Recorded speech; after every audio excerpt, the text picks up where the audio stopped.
The Arctic is perhaps the deadliest place on Earth.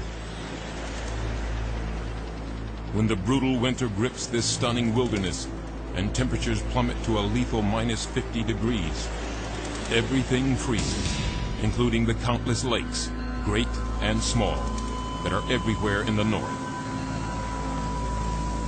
It is over these lakes that a top-notch group of truckers go to work.